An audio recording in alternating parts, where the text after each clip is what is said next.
Here are the top 10 mistakes that I see people make when starting peptides. Even though peptides have been used for decades, it's still extremely difficult to find high-quality information regarding their usage. And that's why we're making this course. Because of this obvious fact, I strongly recommend anyone who wants to use them to do their own research. This is usually where things go wrong. Using peptides is not as simple as following some Reddit post or even WebMD article. You really need to know what you're doing here. Now, I've consulted with dozens of men and women personally, and personally, I've been taking peptides for over 2 years. I often see the same mistakes over and over again. So by avoiding these crucial mistakes, you'll be on the fast track to seeing noticeable results. So starting with mistake number 1, sourcing from shady vendors. So first things first, quality matters. Ditch the back alley pharmacies here and go with compound pharmacies. Remember, with peptides, you're injecting a medication, which is a foreign body, into your skin or into your body. So safety is of top priority. Now, mistake number 2 is skipping the bacteriostatic water. Trust me, this one is crucial. You want to mix your peptides with bacteriostatic water. This keeps the peptide sterile and prevents any nasty infections. So we're not talking about sterile saline, we're not talking about regular water, we're talking about bacteriostatic water. Now, mistake number 3 is the wrong needle size. So remember, we want to use insulin syringes. These are your friends. They're thin and they're precise, and perfect for subcutaneous injections. So skip the thick needles and go with those insulin syringe needles. Now moving to step number 4, reconstitution confusion. And oh my gosh, when I first started peptides, this was the most confusing part.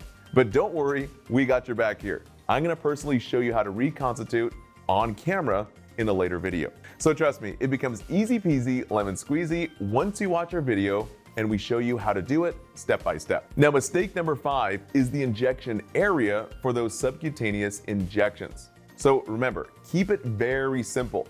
Technique always matters. Now, this is normally done in the lower abdominal area around the midsection near the belly button, where there's excessive fatty tissue. But you can also do it behind the arms, or what I usually do is right in the buttocks. But don't worry, we're gonna show you exactly how to inject with the right form in future videos. Number 6 is dosing dilemmas. Oh my gosh, you won't know how many times I get calls, text messages, and direct messages here about proper dosing. From micrograms to milligrams, vial sizes, insulin syringe variations, trust me, it can get downright confusing. So getting your dosage right for optimal results is critical.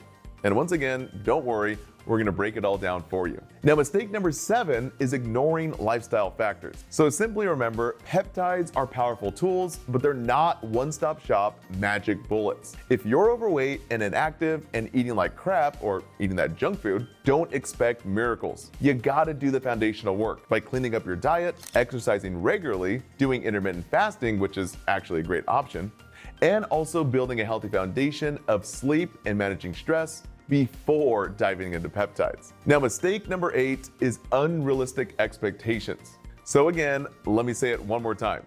Peptides are not a magic bullet here. Choose the right ones for your specific goals. Then create a personalized protocol and then set realistic expectations. This isn't a one-size-fits-all game here. You gotta tailor your approach to your particular needs. Now, once you've identified the specific reason you want to start peptides, then it's important to choose the peptides that addresses your problem. Mistake number 9 is all about hormonal harmony.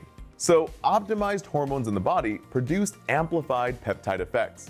So this means if a man or woman is already hormonally optimized, or basically has hormonal balance, well then peptides are obviously going to work better inside the body.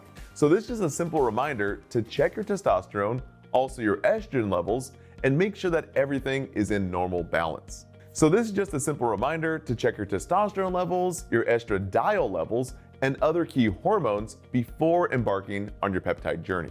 Now, the last mistake here is delivery dilemmas. Trust me, there's so much misinformation and misinformed doctors and even online experts out there recommending peptides to be used orally, intranasally, and other delivery systems here. So it's critically important to be aware that not all routes of administration are equal. And remember, not all methods of administration produce the same effects. Most peptides are poorly absorbed orally or intranasally inside the nose, and taking them this way will drastically limit the therapeutic effects. So by simply avoiding these common pitfalls, you're going to be well on your way to maximizing the potential benefits of peptides and achieving your health and performance goals.